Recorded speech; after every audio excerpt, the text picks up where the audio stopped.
All set, gentlemen? Yep. I hereby call on August 25th, 2025, a meeting of the Town of Hanson Planning Board to order at 6:30 PM. I'd also like to announce for all those in attendance that this meeting is being recorded for distribution on the Warren Hanson Community Access. Playback times and other related information on this recording can be found at whca.tv. With that call to order, we have a full board in attendance tonight. We also have a full planning office. Again, for clerical purposes, if people are coming into the room, please make sure that you're signing in. We do have a fairly full agenda this evening, and also it's requested that you also silence your cell phones. The first item of business on our call to order is the approval of the June 23rd, 2025 and July 14th, 2025 open session public meeting minutes. What's the will of the board in regards to those two sessions? I'll make a motion. Second. Motion's been made by Justin on the floor to approve those meeting minutes, seconded properly by Mr. Benenato. Any discussion in regards to that motion for the June 23rd and July 14th session meeting minutes to be approved? Seeing none, all those in favor signify by saying aye. Aye. Opposed? Abstentions? I gotta abstain because I missed one of the meetings. Can you specify which one? The 14th. 14th. So we have on the July 23rd is a 5-0 vote. July 14th, Tony, for the record, 401 vote for approval for those minutes. We have no appointments this evening, which is amazing. And we have a few minutes before we have a public hearing that's going to start at 6:35. So, gentlemen, if you can, please make sure you review your packets and prep for that meeting, public hearing at 6:35.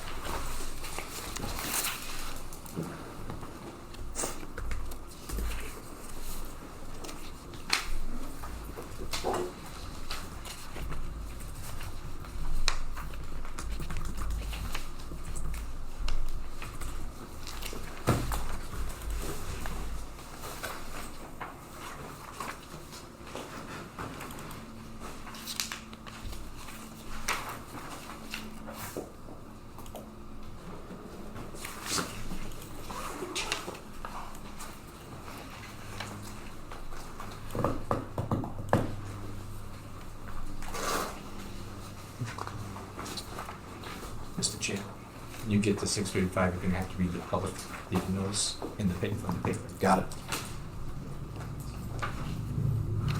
See, that's August 7th. That was advertised the 7th of August and the 14th of August. School's starting up on Wednesday. Yeah, it's great. Yep. My son's excited. Senior year. Oh, yeah, nice. Very nice. Well, schedules went out, was it last week? I think Yeah. the schedules went out. See, what was it, 5? Go down by your way? That's 5. I think so. 5 or 10, one again. I'm glad I'm done with that. You just had all that whole like, woohoo, so-and-so's in my class.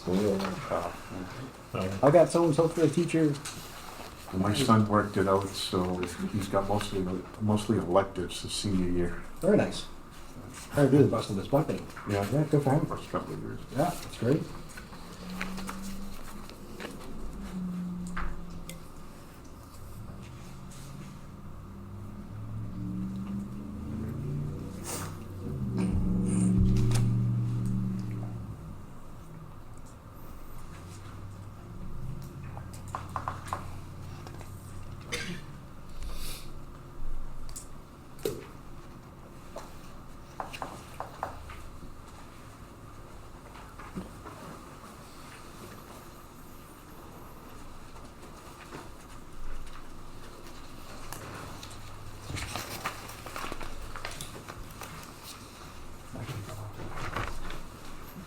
Okay. Yeah, no problem. Big son. Oh, anytime. Clerical stuff to do. Tell the select board they ate all the mints.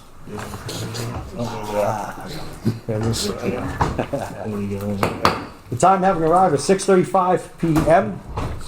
I hereby call and open the public hearing as posted on the agenda for this evening. Public hearing to amend the Town of Hanson zoning map and the Town of Hanson Land Use Regulation Zoning Bylaw in accordance with the Massachusetts General Laws, Chapter 40A, Section 5 and Section 3A, the Zoning Act. The zoning amendments are being proposed by the Hanson Select Board. MBTA overlay district map. The overlay district map outlines the area designated to allow multifamily housing as of right. The district meets compliance model requirements established by the Executive Office of Housing and Livable Communities, EOHLC. The current Town of Hanson zoning map must be updated to include the new MBTA zoning overlay district. Draft zoning bylaws. The bylaws provide zoning regulation for setbacks, land areas, etc. The bylaws conform with sample zoning provided by EOHLC and have been tailored to meet the needs of the Town of Hanson. In addition to that opening of the public hearing, this was also published on August 7th and August 14th at the in the Whitman Hanson Express. And I have to read into the record, the Town of Hanson Planning Board notice of public hearing. In accordance with the Hanson General Bylaws, Article 3-21, Section 5C, you are hereby being notified of a public hearing to amend the Town of Hanson General Bylaws, Article 3-2, as per the below. The Town of Hanson Planning Board will conduct a public hearing on Monday, August 25th at 6:45 p.m. at the Hanson Town Hall. Select Board Meeting Room, lower level, 542 Liberty Street, Hanson, Mass. The Planning Board will review proposed amendments to the Town of Hanson General Bylaw, Article 3-21, Stormwater Management. The town is amending Article 3-21 to conform to the... Oh, I'm reading the wrong one. I'm sorry, I'm reading the wrong one. That's for the zoning, that's for the, Yeah, sorry, should be on it. it's the second article. Here we go. Sorry, my apologies, reading wrong. The second one. The second was the notice of public hearing in accordance with Mass General Law, Chapter 40A. There we go. Section 5, Section 3A of the Zoning Act. You are hereby being notified of a public hearing to amend the Town of Hanson zoning map and the Town of Hanson Land Use Regulation Zoning Bylaw as per below. The Town of Hanson Planning Board will conduct a public hearing on Monday, August 25th, 2025 at 6:35 p.m. at the Hanson Room, lower level, 542 Liberty Street. The Planning Board will review proposed amendments to the Town of Hanson zoning map and the Town of Hanson Land Use Regulation Zoning Board bylaw being proposed by the Select Board. The Town of Hanson is a commuter rail community and as such must create one district of reasonable size in which multifamily housing is permitted as of right in accordance with Mass General Law, Chapter 40A, Section 3A, MBTA district map. The district map outlines the area designated to allow multifamily housing as of right. The district meets compliance model requirements established by the Executive Office of Housing and Livable Communities, EOHLC. The current Town of Hanson zoning map must be updated to include the new MBTA zoning district. Draft zoning bylaws. The bylaws provide zoning regulation for setbacks, land area, etc. The bylaws conform with zoning requirements provided by each EOHLC and have been tailored to meet the requirements established for the Town of Hanson. A copy of the revised bylaw and map may be reviewed at the Town of Hanson Town Clerk's office during normal business hours. All parties and corporations interested therein may appear and be heard in relation thereto. Posted by the Hanson Planning Board Chair, myself, for August 7th and August 14th. So now we've read that and what a record, we've got that clerical stuff on the way. Before we begin, I just wanted to make sure that anybody that's in attendance this evening, everybody that's going to be listening to this, I just want to be able to explain a little bit more about some of the facts of how this has come back to the Town of Hanson through the Select Board to the Planning Board to be able to open and have this public hearing. We're going to talk about facts tonight. I understand that there's many people may want to talk about feelings and things like that and how things should be and all. We want to make sure that we stay concentric as best we can to the facts. And the facts are that, yes, this started with the Baker administration many, many years ago, was passed from the Baker administration over to the current Massachusetts legislation here. It came down to the Town of Hanson and multiple communities, quite a few communities. It came down to the Town of Hanson. This board listened very well, as we always do, to the constituents outside the Town of Hanson. And when it came to this board, there was no action taken after it had already been rejected, which therefore basically killed, at that point, the MBTA zoning here in Hanson. After that, and while we were still in compliance to be able to allow the Town of Hanson to gain one-stop grants and multiple other grants that a few different department heads have worked tirelessly to get, We understand that there are some things that are now being kind of dangled the carrot, shall we say, to the town, not only our town, but other towns as well, to be able to say that this town must come into compliance. In conjunction with that dangle of the carrot, the town is also engaged not only with not only with legal counsel, but has also engaged our representatives to be able to speak on our behalf. The loudest and most central point being that this is definitely an unfunded mandate on towns such as the town of Hanson to be able to put in, as of right, these types of structures without allowing the town to express its concerns about the impact it will have on infrastructure. That, to us, is huge. We have not only this existing board, but prior members from this board, a prior town planner, a prior town administrator. We have been listening to MBTA zoning for multiple years now, as well as the rest of our department heads, especially those that deal with land use, for years. We are back here now as a protocol. There were a few entities that were able to bring this back to the town. One of them was the planning board. We did not do that.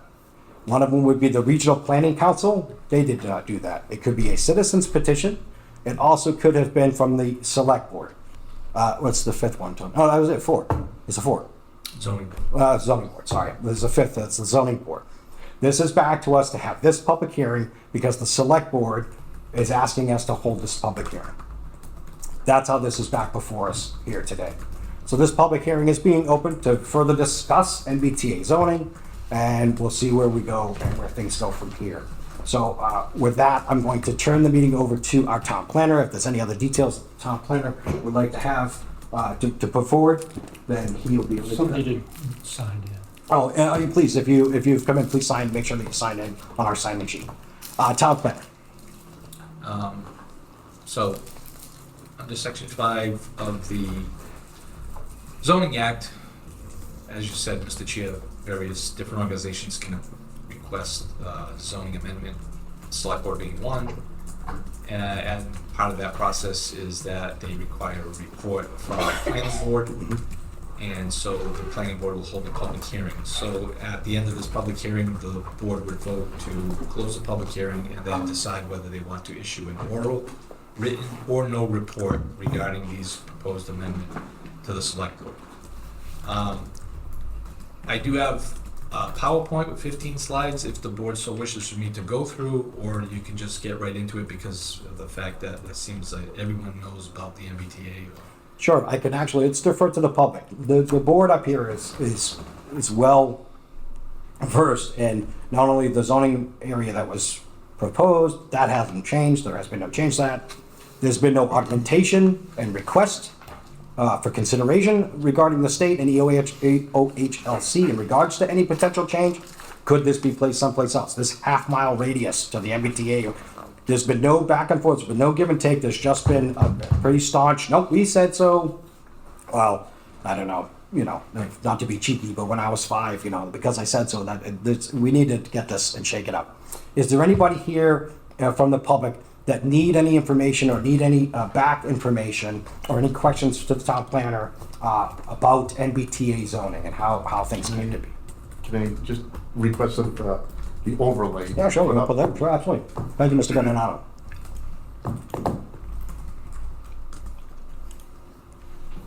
I have a question. Please, if you could say your name and your street address. This is the designated area that you want to present to the authorities and say this is what we have available? That's the or designated, something like yeah, that? that's the designated area that was created.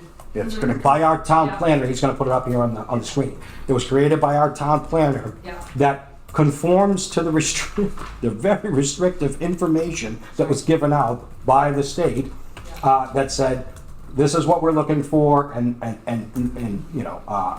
So this, make it happen. The people who own this land, I guess, must know that this is something that they would let be developed like that, I guess.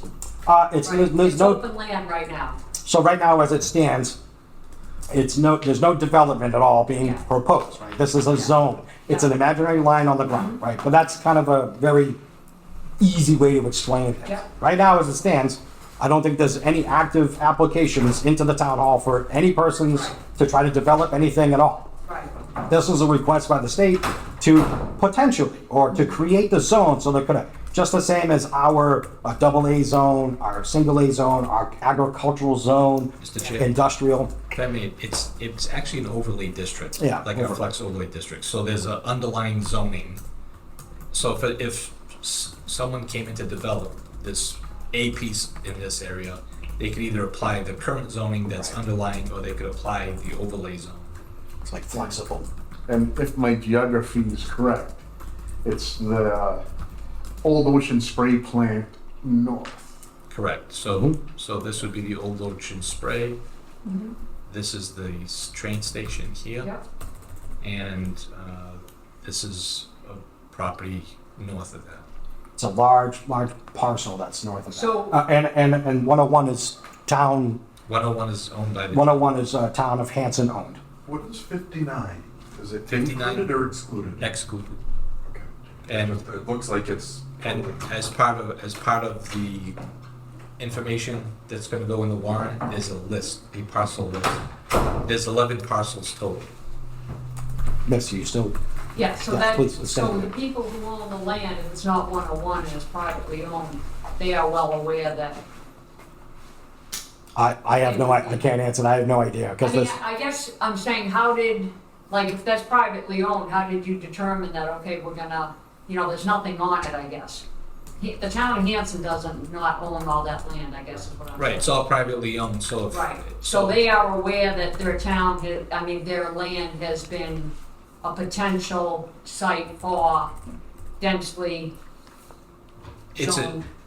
the owners of two of those parcels are all well aware of that, but an Okay. overlay district, when the town creates an overlay district, this is the process they follow. And it's just whoever goes in to, let's say, develop in that area, they would look at the zoning for the area. it's always one. And determine what zoning they would apply. So for instance, we have a flexible overlay zone Yeah, along Main Street, and then you have an underlying zoning district. mhm, Depending on where you are, you might have a residence B, you might have business, but there's also the flex overlay. So if, for instance, adjacent to the Old Ocean Spray, there's the apartment buildings, yeah, that was in the flex overlay zone. So they went to the zoning board of appeals, they received a special permit to create that. So it's flexible. it's flexible. So as far as zoning, it's just when you go to do something, and let's say you're gonna do some, an addition on your house. Mhm. You'd go to the building department and say, well, what zone am I in? And it'd give you information. So it's, the biggest key thing here was it has to be within half a mile of the train station. Part of what the town planner created by doing this, and in your question, I want to make sure that I could answer something that I may be reading between the lines. There was no requirement of EOHLC or the state that the town planner or the town of Hanson send out notice, hey, we know this large parcel, it's not, this isn't really like a friendly town build or anything like that. There's no notification going out for that. At the same time, there's no notification coming inbound. And we didn't get any volunteers that said, hey, come on, I got there's a few parcels that are off the train tracks out of the jurisdiction, but there was nobody that came in and said, hey, I want to volunteer my land up for this. Yeah. There was no back and forth.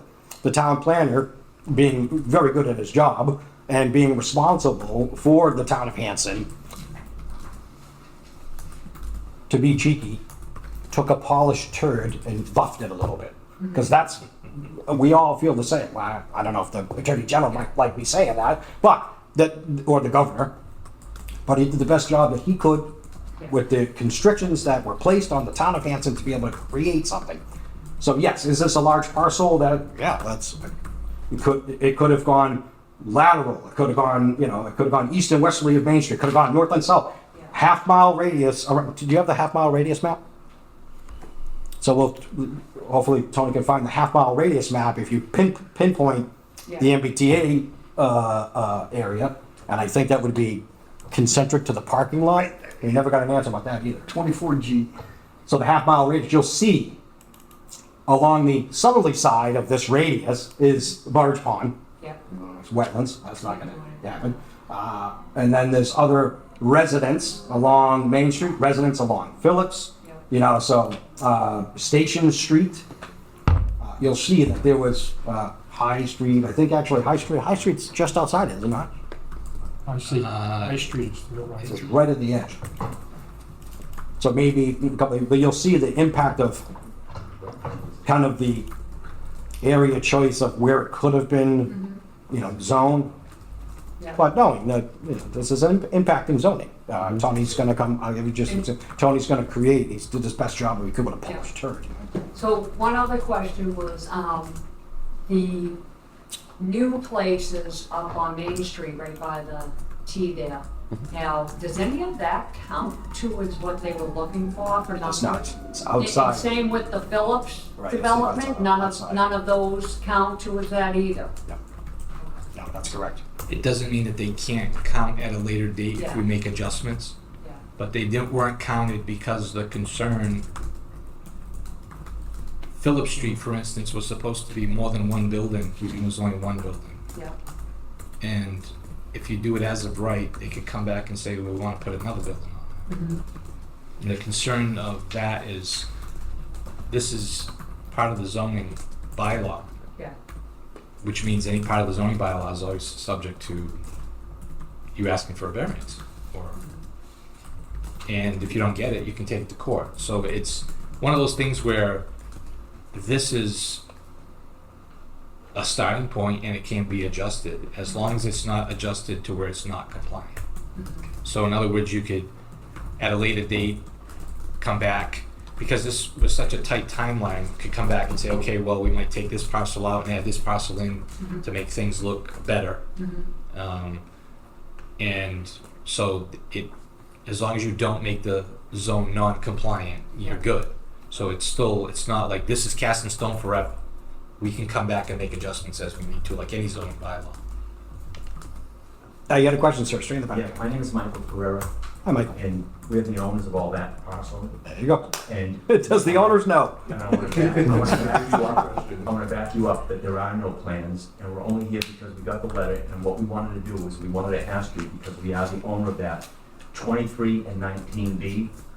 We didn't know if we would have the right to ask you tonight, as this goes forward, would we have the right to be able to have access into that land on that end, as well as we do on Main Street. We have enough frontage on Main Street.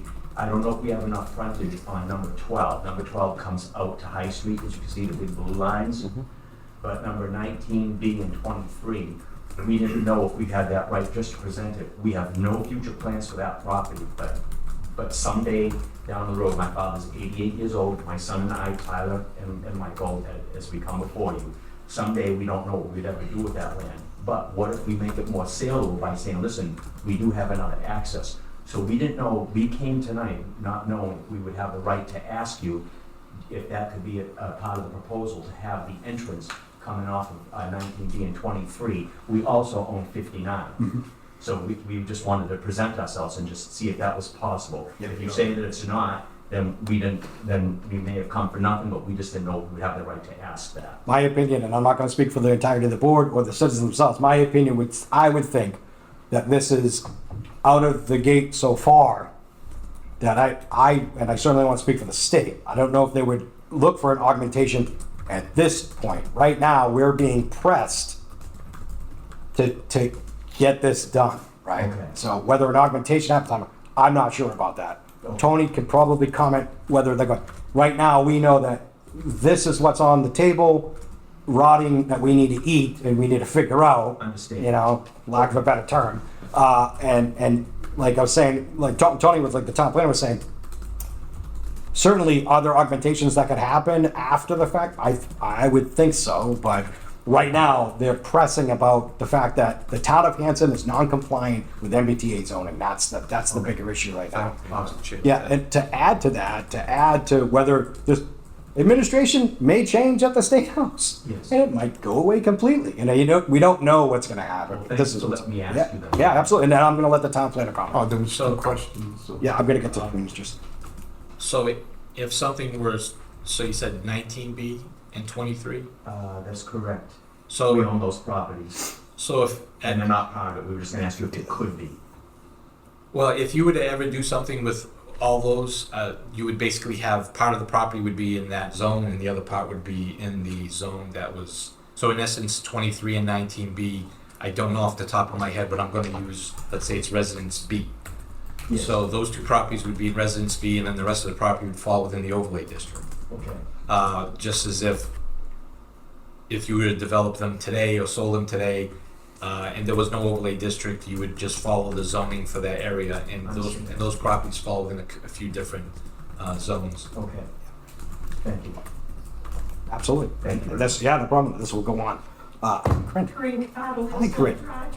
I just want to confirm, we're just presenting this to the state to be in compliance. That's all that we've been asked for right now is to So. come into compliance with the state. Don't really know what's going on, that's why I'm just saying. I appreciate everybody being here to ask the questions to find out. To just present this and then we're in compliance. Because there are a lot of departments out there looking for grants. Right, that's right, that's right. The town administrator, so if anybody that's not familiar, this is Lisa Green, this is our town administrator. Corinne, we have to present this to the October special town meeting. Yes. And with hopes of it being adopted. So we not presenting this just to the state is not going to make us in compliance. And Corinne's made a great point, thank you for that, Corinne. What does compliance mean? Right now, compliance means that we're in compliance so that we can continue to apply for grants from the state of Massachusetts, a plethora of grants. Tony, can you tell us some of the grants that we've got so far? We received mostly one-stop grants. We also have, I believe the fire department has grants. The library has a grant. This year alone, I applied for just under $900,000 in grants through the one-stop program. So we also had what is a Green Communities grant for $87,000, and that's been pulled back. We were told, hey, Green Communities, Hanson, great, you just got a grant for $87,000. By the way, you're not compliant right now because it's after July 14th, so we're going to pull back that money. And what that means is, 1 second, Chief. No. What that means is that not only, one of the things that we were looking for, this board was looking for about a year and a half ago, was, we had heard water cooler talk that there were going to be affects on grants, whether they were going to be approved or not. We hadn't seen anything. Then all of a sudden, we started seeing checkboxes on forms. Is your community compliant with MBTA zoning? If you can't check that, right to the bottom, So we're making assumptions, but. And there's one other one. If you remember last year, there was the millionaire's tax. Millionaire's tax. Massachusetts. And the monies that come from that tax are specifically designed for infrastructure and education. So the infrastructure would supplement Chapter 90 money, which is what the allotment each town receives from the state for their road infrastructure. That translates into, I believe it's $170,000. So we can't access that. Because it's not a compliant. Yeah. So, one moment, Kurt. So what that means is that the citizens of Hanson saying no have to be okay with the fact that that funding's not going to be available. It may have to, if it's a deemed necessary expense at a town meeting, it may have to have something through taxation to be able to be sponsored. Unfortunately, we've seen over this last town meeting, costs continue to just rise. The town's had to really tighten up its bootstraps to be able to say, and there's been, I myself driving around town have seen some small impacts of just our last town meeting and some of the things that we have had to say, no, not right now, no, not to. Not just the aesthetics, but also within the structure of the town, which is fine, and that's great. We absolutely can say it. But we do need to know that that is on the table, that they are not going to offer these kinds of grants to us. It's just not gonna happen. We're gonna go right to the bottom of the barrel. Mr. Chair, if I might. 1 second, Paul. Good. Chief, Yeah, I'll get to him. Go ahead. Oh, yeah. Paul, Mr. Panetta. Yeah, so I think we should make it clear. Okay, the bylaw, it's either we pass it or take no action or reject it here. Mhm. If it is approved, it goes can you explain how that goes from there? They're absolutely, Okay. yeah. Do we, Tony's getting ready to do that. So, I just want to touch on, I'll get to that answer, but I just want to touch on a couple of things, because I think there's a lot of information out there. One, the requirement is that the town creates the zone. The town is not required to create the housing. The town is not required to improve the infrastructure. Anything that goes within that zone has to meet all of Title V, which is the septic system regulations, has to comply with all of the Wetlands Protection Act. The town is not required to create affordable housing within that zone, though we do have a provision in our bylaw that allows for it. The reason being is, as you know, under the comprehensive permit of 40B, that 10%, that magical, every community has to have 10% affordable housing. If you put that in there, at least you get closer to that number really quick. But we also have a provision in the bylaw that says, if we create a housing trust, which if this passes we would, you would do a fee in lieu of, which means if a developer came into that district and said, I want to apply the overlay district regulations, but I do not want to create affordable housing, they would give the town X amount of dollars to basically go to the Hanson Housing Authority, and the Hanson Housing Authority would then use those funds to go out and create affordable housing. So those are all things. Now, as far as the process, so what happens here is the planning board at the end of this public hearing will either determine to provide an oral, a written, or no report to the select board. If the planning board decides to not provide the report, then the select board has to wait 21 days after the close of this public hearing. Then on their own volition, they can either approve, deny, or modify the zoning board, the bylaw. Then they move it to town meeting. Once it gets to town meeting, then it's a matter of, it's a majority vote, not a 2/3 vote as it is with a lot of other zoning bylaws. Then it goes up to the HLC for review and also the Attorney General's office. And they'll take a look at it. The HLC will, we have to provide them, we have to get adoption of, or a blessing by them. So they look at what we have and they say, yes, you comply, we're good with all the regulations. We did receive pre-adoption approval from the state in 2024. They had a punch list of about 6 points. We adjusted the bylaw to meet those points.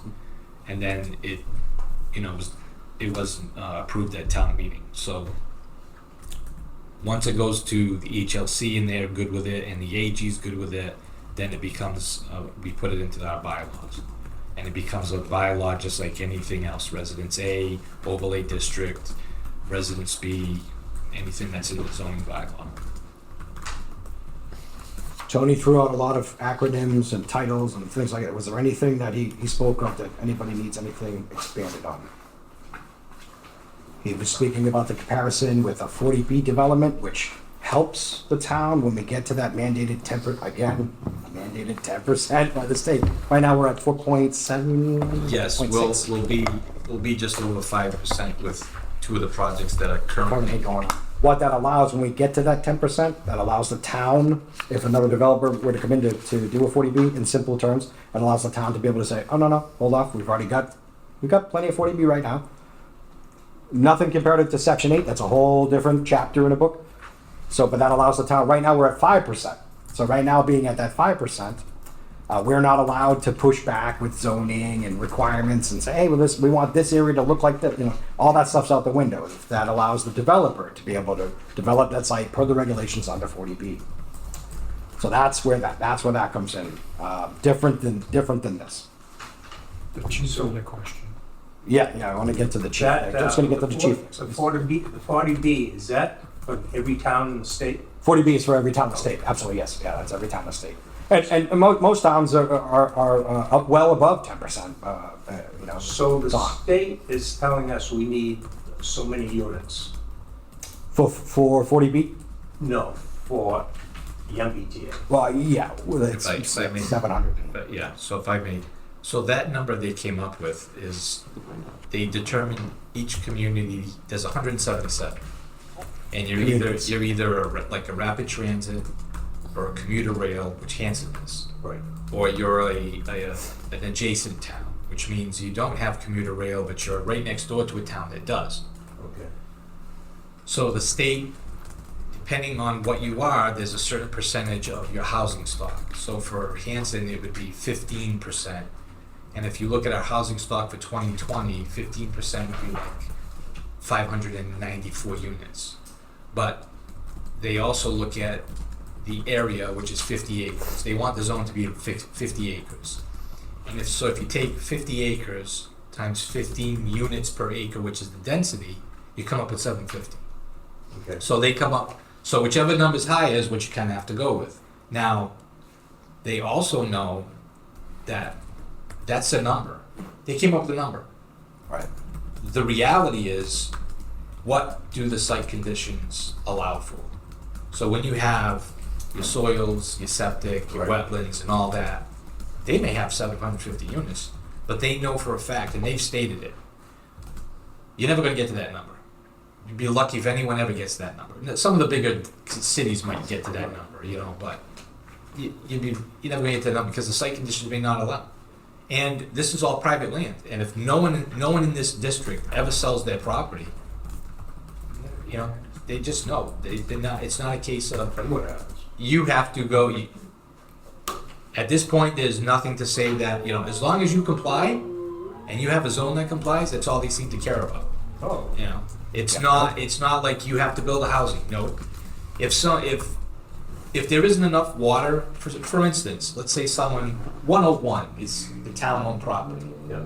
Let's say the town decided, okay, we want to sell it to a developer. And the developer came in and said, okay, I want to put some apartments on there. And the water department said, well, guess what? The water line that's in the road isn't enough water. Well, we don't have to fix the water line. If that developer wants the water, he'd have to take on that. And the town could also say, well, we don't have enough water to supply you for fire and potable water. So, you know, again, if the town doesn't have the infrastructure, the project's not gonna go off. So whatever the real world conditions are will dictate what, if anything, gets actually constructed. I mean, are we getting to that point pretty soon anyway with the water, or? You'd have to ask the water department. I mean, I think they're trying to bring on another well, Yeah. you know, but I couldn't tell you what their Yeah. capacity is right now. I just heard Hanson's Bravest taken off, so I want to make sure the chief's able to have some comments. There's Chief the O'Brien. There's the double hit we always get, Mr. Chairman. Yeah. So Both ambulances around town. before Chief Yeah. has to get dispatched and That's next. But just real quick, couple of things with it. And Tony, thank you very much for the invitation. You called me, emailed me last week about it, and actually that was actually very helpful, your last explanation. But just in way of the grants, just to bring it up. So last year, public safety was supposed to be held harmless. And then under a notice of funding opportunity that we did through the Department of Fire Services, all of a sudden it came out that Hanson, Duxbury, I think Pembroke might have been in on that also, you're not getting any grant money. And it was all for equipment. We get a lot, the fire department gets quite a bit of grant money for equipment. Thank you to Representative Sweezy because he went to bat for us and went to argue with the state that you didn't have any notice of funding opportunity, that we couldn't have it. However, we are being told that this year, and we've not seen any of the notice of funding opportunities, but this year they will cut money from us. For us, at the fire department, is upwards of $90,000 of grant money.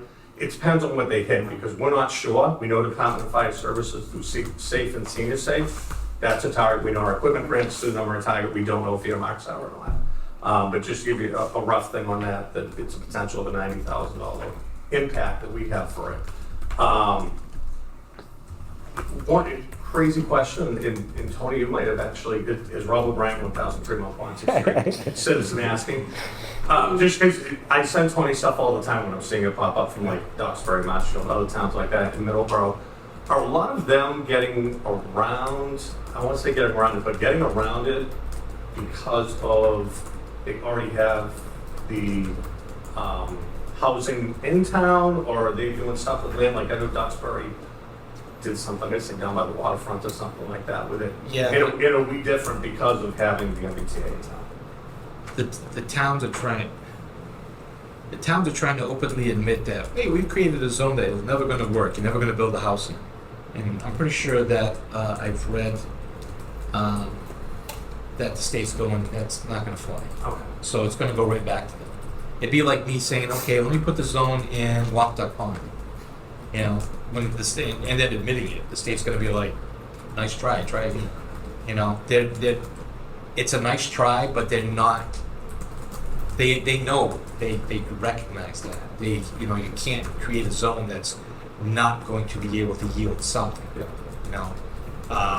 But to the chief's point, there are towns that as soon as it came to them, they went, oh, yeah, Yeah, look you at what have- we got. We took a mill and changed it into Yeah, 400 I mean, apartments.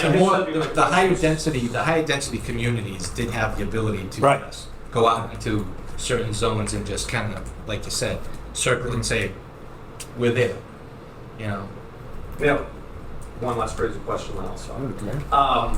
Things like group homes and things like that, does that count at all towards the numbers, and has that already been included in the numbers for Hanson? As far as the 40B numbers, or as far as the MBTA zoning development, if it was to happen. Good question. Yeah. Because I still get confused, like, I guess it probably would be towards the MBTA zoning. Yeah, but- so- But wouldn't the 40B, I guess towards that 10%, because it seems like that might be more affordable. maybe Yeah, so more. 40B and MBTA, two totally different animals. Okay. Totally different animals. And as far as counting group homes towards 40B, I'd have to research the current regs, but I know in the past, communities have tried that.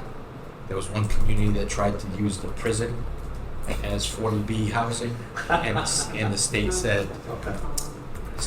no. So, I was just curious, like assisted living facilities, things like that, you know, or even honestly, 55 and older housing. Hanson has a lot of 55 and older housing. Yep. Does that help us towards any numbers with this? no, so 40B, which is comprehensive permit, affordable housing, that's 40, that's part of the zoning act. That's a Yeah. completely different section.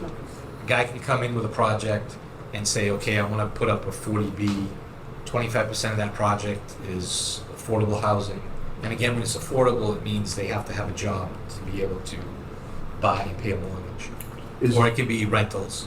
Is it still like $98,000 and under to qualify for, or did that? Yeah, Yeah, percentage of there's, the median it's a income. percentage of the AMI with it, so it's like 80%. So Okay. this is, so this, their thoughts on this, and I guess, you know what, let's get to the PowerPoint because there's gonna be some information here that I think is probably valuable. Give me 1 second. While Tony's doing that, if we all think back, you know, the Baker administration was strapped as far as rideability on the MBTA. And it seemed like that, my own personal opinion, it seemed like this came out as a solution for rideability. I mean, I don't think Hanson, we should fall on the back of citizens of Hanson to save the MBTA. You know, like that kind of, So- like, they didn't ask us to have, do we want the commuter rail back in Hanson? You know, all the surrounding towns, it just all of a sudden showed up again, you know, that kind of stuff. How many people So- that are using it? So the, You know. so the. I take it to work every morning. No, I mean, Yeah, he's the going one. into this, Yeah. you know, that- they don't have to use it. Yeah, so the whole idea of the MBTA, their thinking is that it creates what they call missing middle housing in the form of you have on this end, single families, on this end you have high rise. So in between, they look at it as duplexes, fourplexes, courtyard, cottage, townhouses, multi, and they call it it's basically a triple decker because some of the cities are actually looking at allowing triple deckers again. City I grew up in, that's what I grew up in, was a triple decker, and some apartments. So that's what they're looking at, this fitting in to make up the housing. Again, there's no requirement in it to create affordable housing.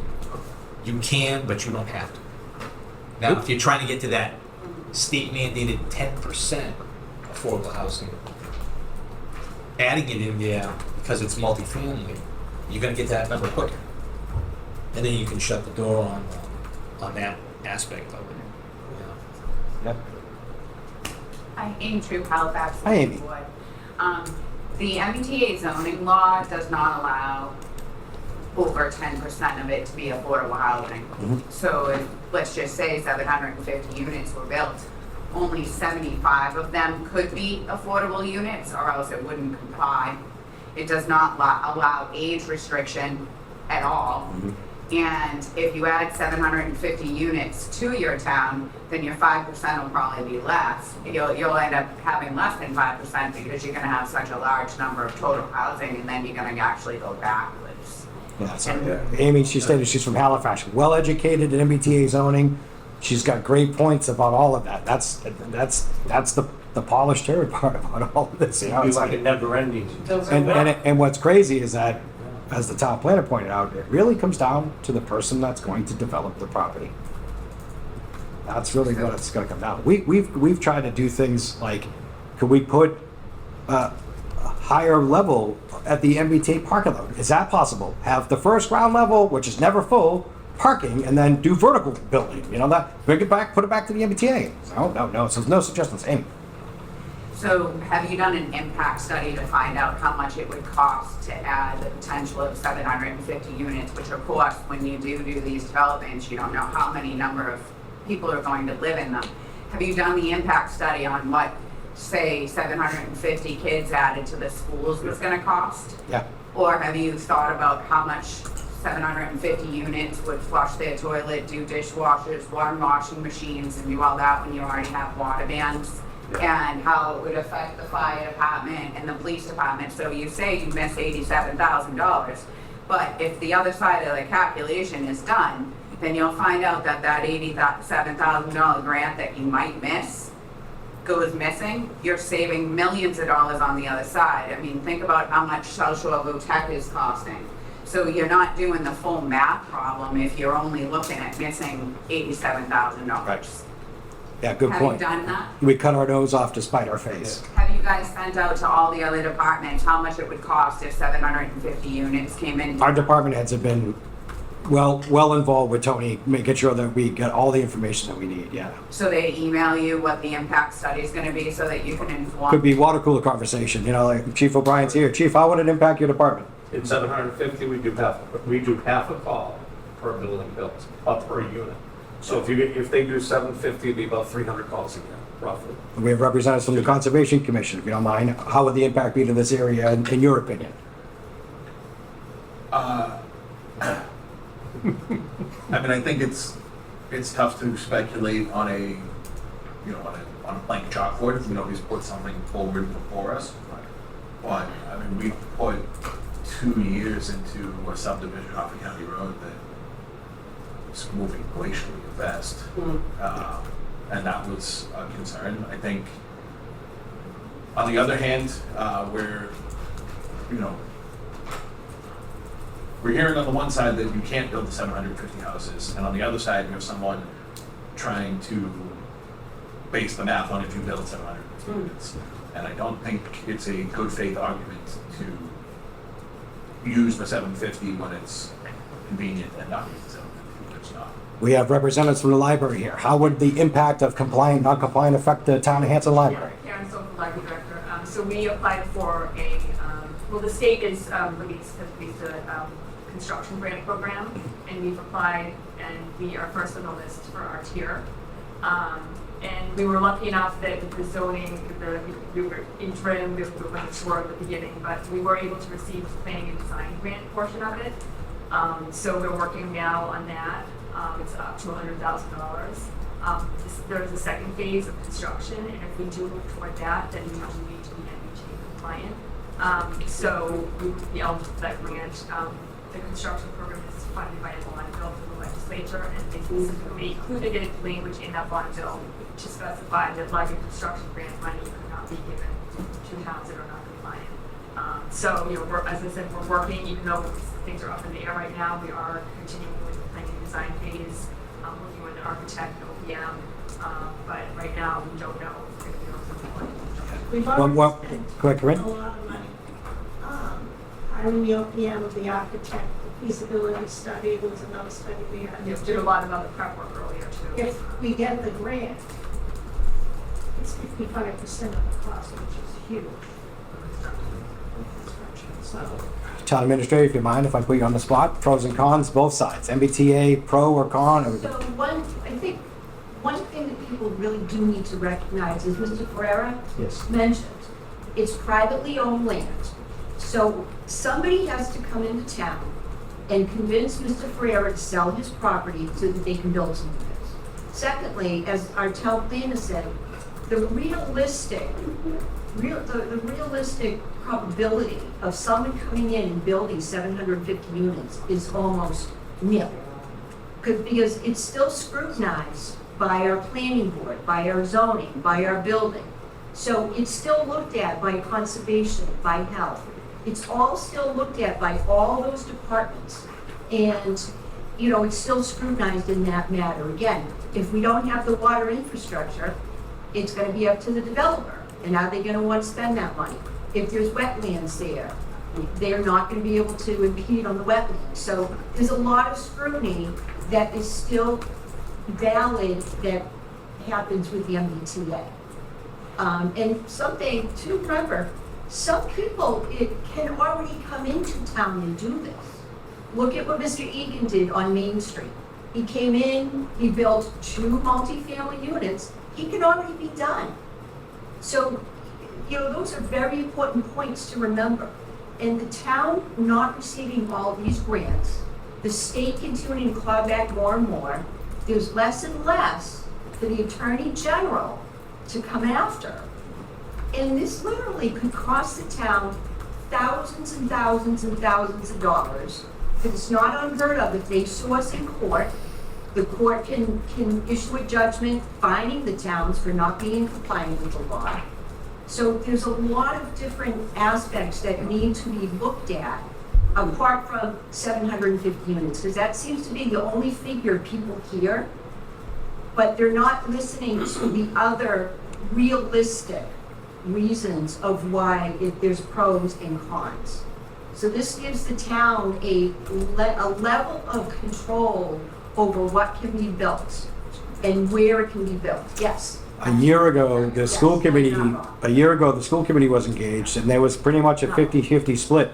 Half of the school committee was salivating because bringing on a whole class brings in more Chapter 70 money. You know, it really boosts funding into the school department if that was to be able to bring them. I mean, it's a class, if not a class and a half. Then the other half of the school committee said, no, we're not looking for that. We don't need to go through that headache of bringing on this. So there's been a plethora of discussion for 3 years now. 3 years. The town administrator made a very good point.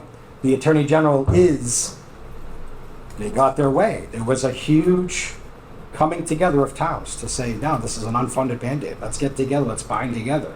And it's been chipped away. And that went from that nice big group towns, you know, out of thing, over 50% of the towns to extremely cliff face plummeting. And there's, I think it was 8 that are left.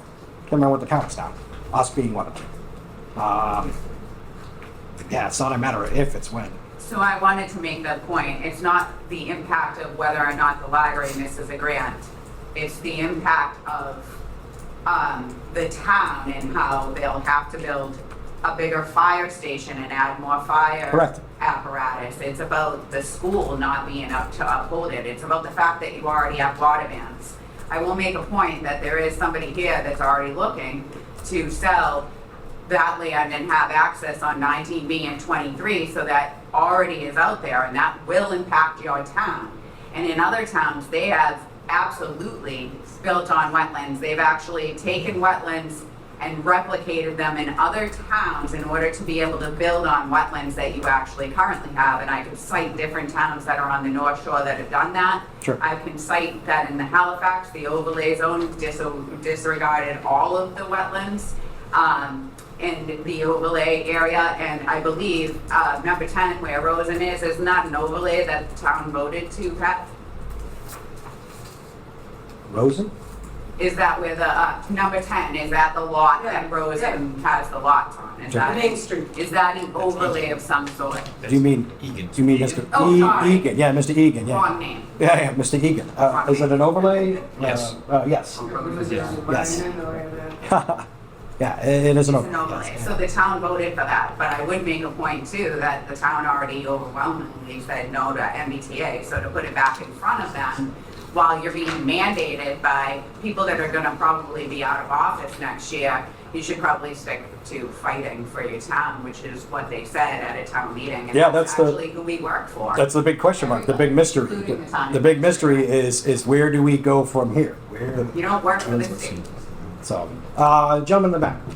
I just want to clear the record for, I think you were saying, we were talking about selling 19B and 23. That was not the case. It was just To see seeing if it would this. be in it. Sorry, what was that? To see if it would be. in it. Exactly, where we had no say over this blue line. Right. It just, to us looking at it as a layman, it makes sense to include it. That's the only reason we were here. But Right. no plan on selling at all. Name for the record, sir. Yeah, I'm Tyler Ferrera. Thank you, Tyler. Yeah. Yes. One more question. On the front page here, it says MBTA zoning overlay district. Now, when I look at these, they're parcels and they're numbered and whatnot. And when I go back to the front page, it says like, parcel 42-0-19K. Are you referencing the handout from the, what was? So sorry. how come there are like different 42 parcels? Yeah, Tony can explain that. So those are the assessor's numbers on their assessor's maps. So if you see the last number said 19K, Yep, so 19K would be that parcel there. yep. And then, so the last number you'll see in the parcel ID references the number that's on the map. Oh, okay. All right.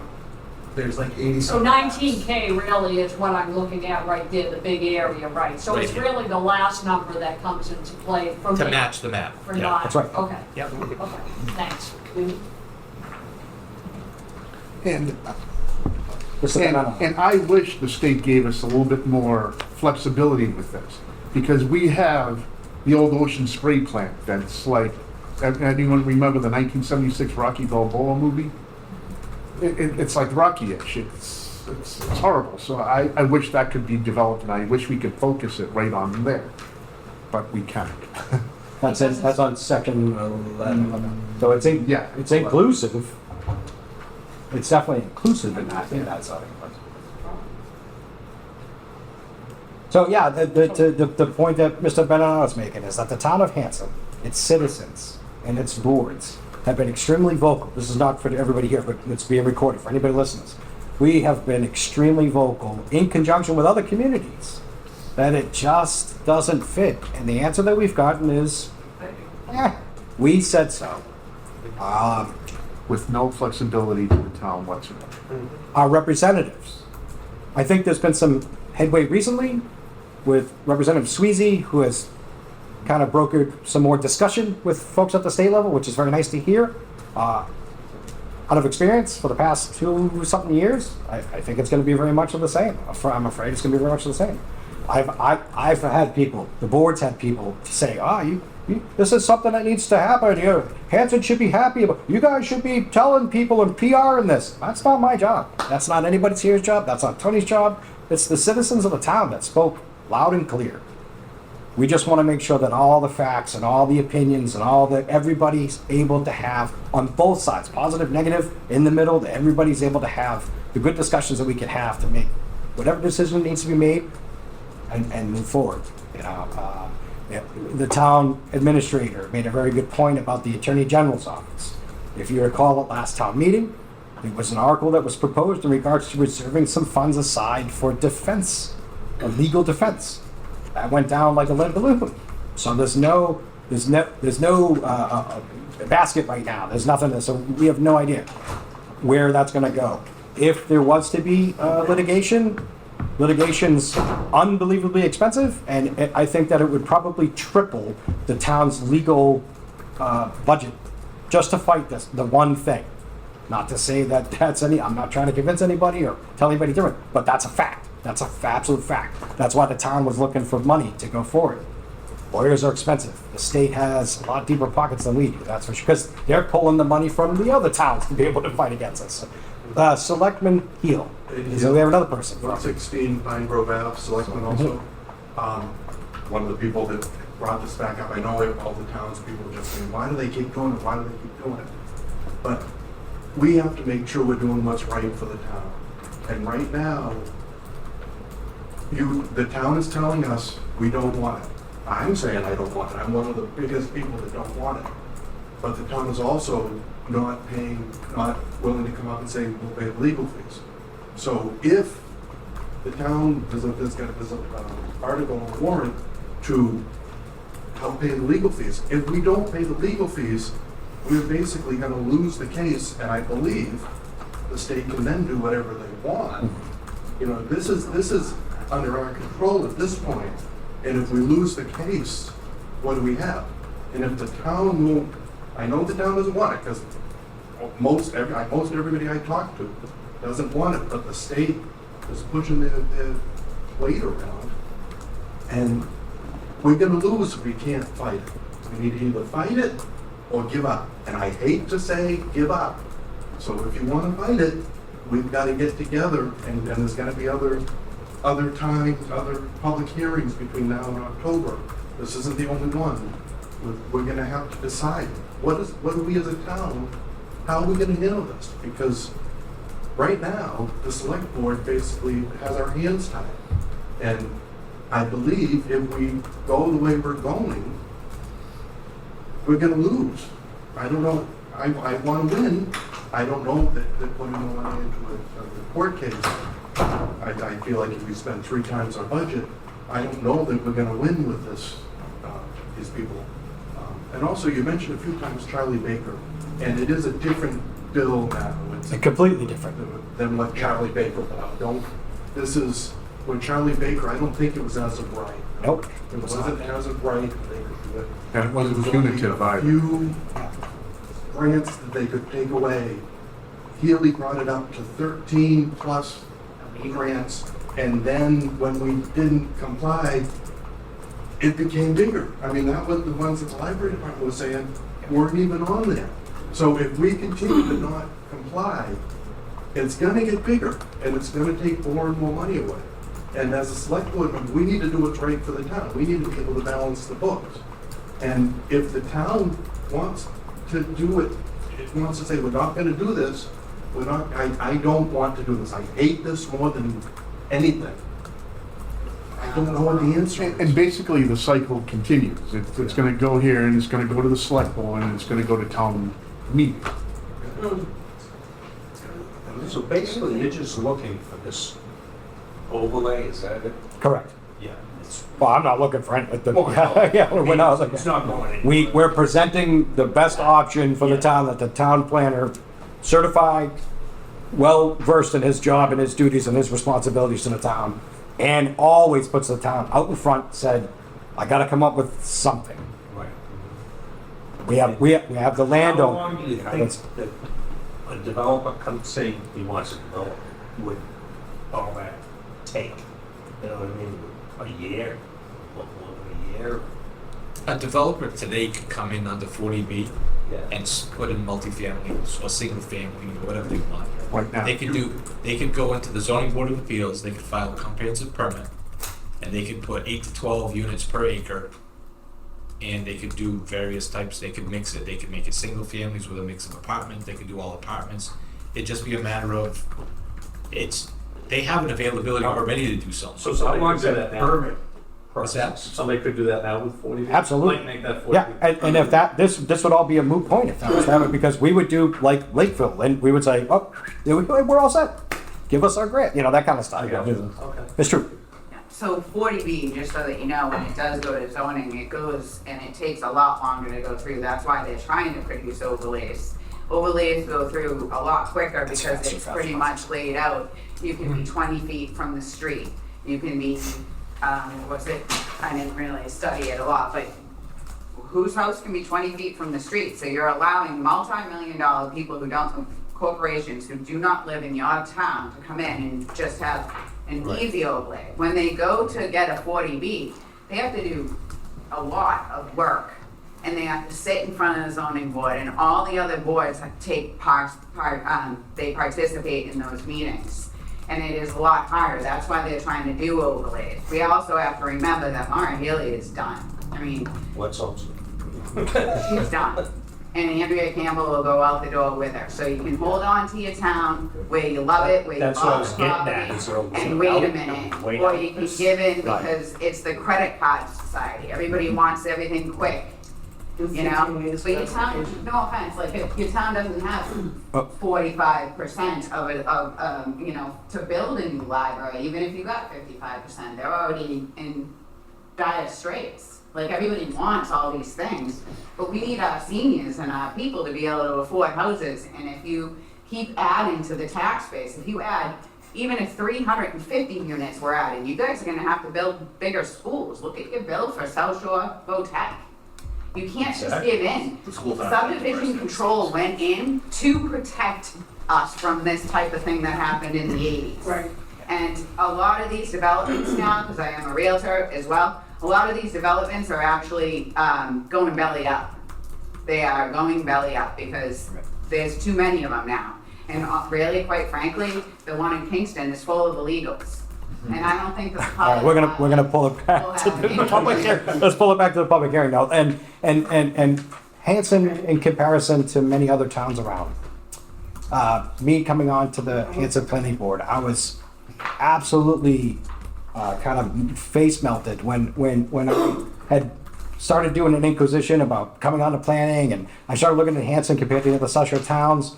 And when I was looking at things, everything was middle. Absolutely everything about our town. Our population in our schools, our population of citizens, everything for Hanson was in the middle. And that's exactly, and it's almost metaphoric for where Hanson's located. It's in the middle of the South Shore. You know, we're in the middle of 4 routes, but no highways. Nope. We also, not only that, we're also in the middle, or slightly less than middle. I wish Hanson was in the middle in regards to its commercial base. We are less than middle. That's the only thing in the town, aside from the chief not having enough staff. We are the only town that is way down, less than middle from commercial base. So a lot of our surrounding towns are able to, you know, there's a balance. Hanover has great commercial base. They've got a highway. You know, so it's so difficult for us to be able to say, as a former selectman would say all the time, Hanson's a bedroom community, and that's probably the best way to be able to explain our town. It's a bedroom community, and these are the things that we need to say again. Nothing wrong. No, nothing wrong. No, there's nobody saying that. No, that's one of the best benefits. One of the best things that we have in our town, our open space. 20 minutes from any highway is Yeah, our open space is beautiful. Open space is phenomenal. We're starting to do a better marketing for that, you know, but all of these things are affected by this type of stuff, you know. I think that I'm able to speak for everybody on the board to say that hearing this yet again of a mandate coming from the state legislature or the state house or anybody coming down to the town again, that home rule stuff, you know, it doesn't sit well. It doesn't sit well it didn't sit well with anybody 2.5 years ago, and it still doesn't sit well today.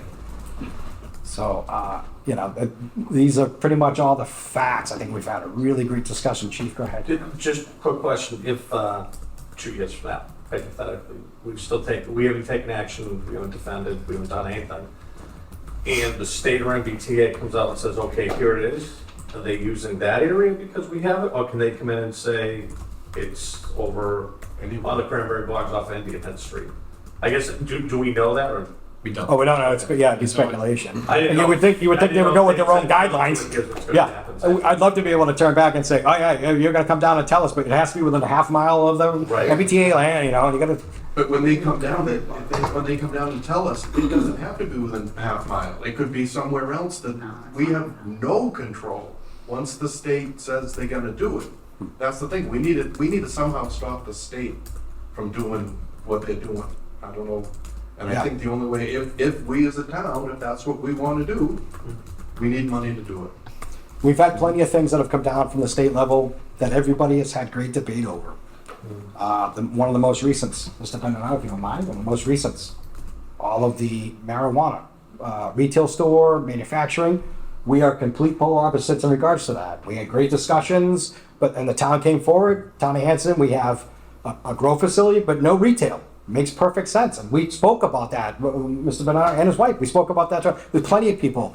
I looked at the benefit to the town from the grow facility paying tax base.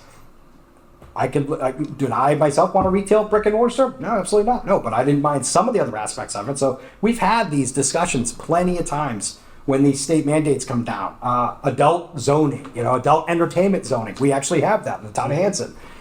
Somebody wants to open up a nice adult entertainment, they certainly can. I'm hoping that it doesn't come down, but there's things that have come down as far as zoning that we just have to go through the rules to get to the approval or the denial. That's where we're at here. But there's been plenty of things that have come down. But this is one of the things that this state itself, this mandate, there's majority that are not for this, because of the way that it's come down and how it's come down and the restrictions. I'm sure that the town, if the town planner was able to say, we've got a beautiful area on the other side of town, we'd like to turn it into a starter home district, starter home with MBTA that ties in, could we do not impacting on anything else? Could we try? But every question that's been asked has come back with, lack of a better term, like a no. No, there's no, we want this for everybody, and it just doesn't sit well. It really doesn't sit well. Yeah, to Ms. Troop's point, if, my own personal speculation, as far as the governor goes, this is something that would sink somebody's political career. Absolutely, sink somebody's political career. That's how I personally feel. I don't, but this is such a big issue that I think that's what would happen. You take your voters off enough, they're going to remember. Democrat, Republican, unenrolled, it doesn't matter. You tell somebody you have to have something, and people say, it doesn't make sense. This is my property, my land. And then out of respect for the landowner who's here tonight, out of respect for the landowner and the history with that land. There's a lot of history with that land. With the third owner was the John Foster Lumber, then Cape Cod, the Cranberry Ocean Spray. Right. And my father, he was a third owner. So there's history with that. My son and I are going to continue owning it. We have no plans. We want to leave it the way that it is. And the history, and that land, could it be developed? It could be developed without even having this, so.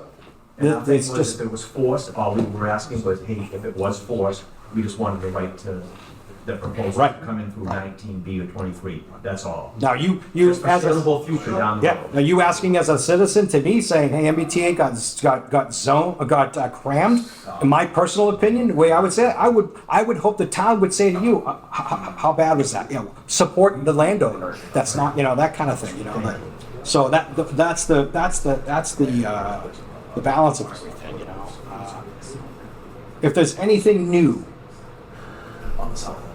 Please, if there's anything new that anybody would like to discuss, absolutely, sir. Sorry, just a question, and sorry if I'm not understanding, but is this mandate just blanketed for every community that has the MBTA, or was there an impact saying like how much rider usage is there for Hanson? Oh, we asked about that. Yeah, is this going to improve rideability? No, it was no response. I mean, you have like Abington Woods in Weymouth. Those are probably a lot heavier use, I would assume, That's correct. opposed to limited people getting on here. You just think that the numbers would be tweaked, but you're saying they're not. It's just a blanket. No, you make up a great point about Weymouth. South Weymouth? Yeah. What was there before they put all that housing in? It was Grossman's Lumber Yard. A part of the South Weymouth Naval Air Base, they had a dump that they had to clean up, so that was already an area that nobody was, looking to go live in, Right. There was a lot that was happening, so. Could I make a point to the lady from Halifax? Yeah, please. And that is, when she had mentioned something about Kingston and so forth, and we building big units near the train, and that is right near the train. We have the benefit of a lot of good people that have come from those that are renting from us now that couldn't wait to get out of those units because of what she had mentioned. Yeah. So it's kind of interesting for the town of Hanson, people to recognize what it brings your neighborhood, it could bring your neighborhood down. And that's what she referred to. And we have evidence of it in our homes right now. We have a lot of single family homes. We have a lot of people that have come from that exact unit. And they just, like I said, couldn't wait to get out. And it is really bad there. Does anybody else have any questions from the audience? Is there any of our administration from the town? And for myself and the board, thank you for attending tonight. It's so nice to see everybody. We always appreciate your participation. And thank the board and all the prior members who have gotten us to this point. Yes. Town planner, do you have any other further comments? On a personal level, I came here in 2021. This is one of the first things I've had to start with. Yeah. I am so done with it. Yeah, on a professional level from the board. On a personal level, which I can't bring to my job, I don't like when someone tells me do this or else. Yep. On a professional level, we've been restricted in progressing with other things because our town planner has had to focus on this. It's unbelievable. So the drop in the bucket has been horrible. Yes. Laura Doherty. Hi, Laura. How are you? Hi, Street Hanson. What was the date of the last MBTA vote? Do you remember? The date of the last MBTA MBTA vote at town meeting? Yeah. October. May. Sorry, May. Yeah. I was going through the calendar. May 6th, 2024. Thank you. Okay. I'm going to pull the public hearing back into the board. Does the board have any other questions, comments, concerns, anything you'd like to speak about? So who's presenting this to town meeting? So the options tonight, town planner, please, can you go over the options again tonight for the board? So all the planning board is being asked now is to provide either an oral, written, or no report to the select board whether to endorse, not endorse, or No action. no action. If it's no action, the select board will have to wait 21 days from the close of this hearing. They can then, under their own volition, modify, approve to move it to town meeting. When it gets to town meeting, the select board will be the ones that are presented. This is coming from them. So that means no one from the planning board has to stand up there and make any presentations. Mr. Ellis? Are we gonna have some sort of control? Because when if this comes in Yes. and we have no say, basically, right? They're gonna come in here and say, this is what we want, the state, and this land's available, and that's it. If somebody buying the land has to develop it. So he's the one, or she is the one that builds the thing. So is there some sort of requirements that we can require? Yeah, it's all in the bylaw. Hmm? It's all in the bylaw. We wrote the bylaw that goes to the zone Okay, with town council. so we'll have some sort of control. Yeah. Over it. Does the I mean, frontage, we don't have much of a chance. As you can see, it's all gonna be coming down here. It's like throwing mud at everybody, and this is it, so. You know, and the people that own the land have been paying taxes on it for years and years, and they wanna retire, and they sell it, and move to Florida, or some other place, and this is what happens. And it gets sold, and, you know, look what they did down there already, down there. I mean, those buildings that they got there, I don't think they're that bad. But they're right near the train station, they're right near the railroad tracks and stuff like that. It's not something that I would want, but I don't know who is in there renting them or owning them, but they are being sold and rented out. So, if it's gonna come, you can't stop it. You shake your head no, but they can do it. And that's the problem we have right now. I'm talking about the woman behind you. So if there's no other comments from the board, no other comments from the town planner, I'm going to hand the meeting over to the vice chair. Vice chair has the meeting. I'd like to make the motion that the planning board takes no action. I second that. Okay, so we have a motion on the floor to. Wait. First you gotta close the public hearing. Okay. Oh, I'm sorry, sorry, I forgot, I thought I already did Go that. ahead. Yep. So no other comments from the board. We've had a great discussion. Thank you, everybody. Thank you for participating. Thank you for participating yourself. There's been a lot of questions like, who owns that land? You must be very well respected. You do a nice. I appreciate that. I don't know about that, but that is being recorded. I'm going to play that back for my family. So I appreciate that, though. So no other comments, questions, concerns. I hereby close this section of this public hearing for tonight, 7:48. You request a motion to close the public hearing. Request a motion to close. I'm sorry, I'm trying to get to my motion. I request a motion to close the public hearing in the hour of 7:49. So moved. Motion's been made by Mr. Benonato. Second. Properly seconded by Mr. Ellis. Any discussion in regards to that motion? Seeing none, all those in favor signify by saying aye. Aye. Opposed? That public hearing is closed. I now will hand the meeting over to the vice chair. I rise to motion that the Town of Hanson Planning Board take no action in regards to this request. We have a motion on the floor. Second.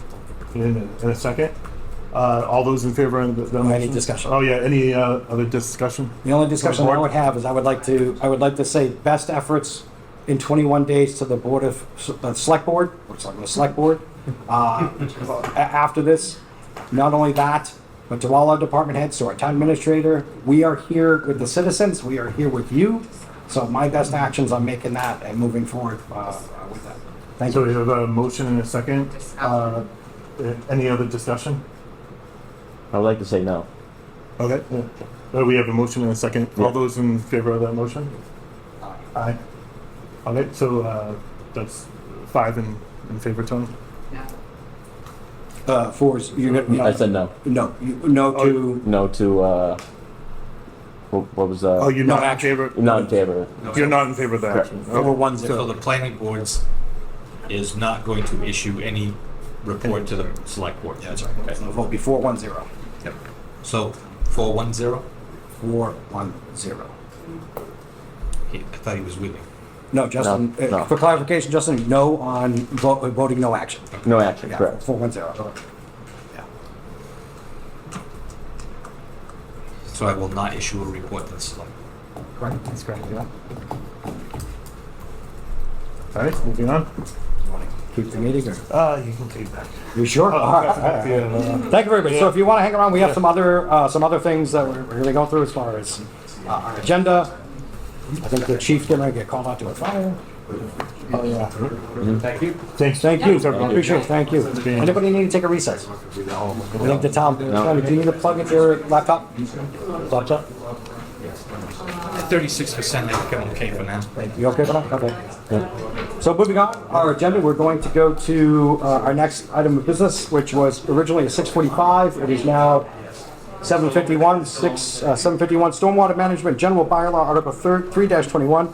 Representation of Apex Engineer will present a proposal, Article for 3-21, General Bylaw Amendment to conform with current MS4 regulations. Do we have a representative from Apex Engineering here? Hello. Hi. Hi. How are you? Thank you for entertaining that. Going through all that. Very entertaining. Tony, 6:45. Town plan. Before we start, could you read off the public hearing notice? I can. I was trying to read that earlier. Especially for the record, this public hearing notice was printed on August 7th and 14th. In accordance with the Hanson General Bylaw, Article 3-21, Section 5C, you are hereby notified of a public hearing to amend the Town of Hanson General Bylaw, Article 3-21, as per below. The Town of Hanson Planning Board will conduct a public hearing on Monday, August 25th, 2024, at 6:45 p.m. at the Hanson Town Hall, Select Board Meeting Room, lower level, 542 Liberty Street, Hanson. Planning Board will review proposed amendments to the Town of Hanson General Bylaw, Article 3-21, Stormwater Management. The town is amending Article 3-21 to conform to current municipal separate storm sewer systems, otherwise known as MS4 regulations. The regulations are necessary for the protection of Hanson's water bodies and groundwater and to safeguard public health, safety, welfare, and environment. A copy of the revised bylaw and map may be reviewed at the office of the town clerk during normal business hours here at the town hall. All persons, parties, and corporations interested therein may appear and be heard in relation thereto. Hanson Planning Board, Joseph Campbell, Chair, August 7th, August 14th, 2025. Thank you. Town plan. So if the board remembers at our last meeting, Liz came and presented the revisions to Article 3-21, which is the stormwater management article that is overseen by the planning board. Yeah. Just for the sake of, we want to move this to October town meeting. And so as part of that, we're holding this public hearing. We've made some minor revisions, and Liz will go over that. And then from there, I would request that the planning board close the public hearing and then take a vote as to. Do we have a placeholder already with the town clerk for the town? Yeah. Perfect. Okay, thank you. So Liz, so nice to see you again. Thank you. Oh, you're welcome. Nice to be here.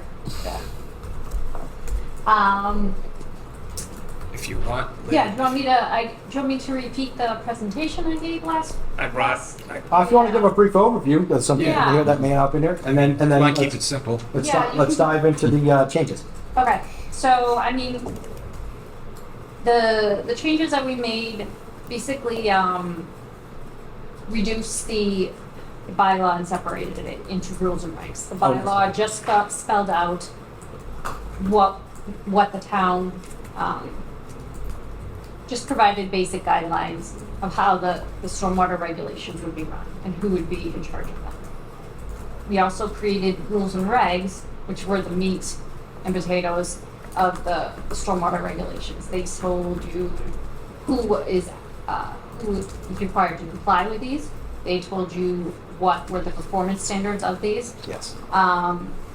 Performance standards were you had to remove 90% of TSS removal. You had to remove 60% of total phosphorus.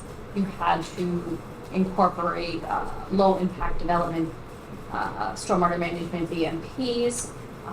And also the rules and regulations also provide more detail about inspection and maintenance requirements that would be on the responsibility of the developer. It also provided more information about enforcement and how the town could go about enforcing these rules and regulations.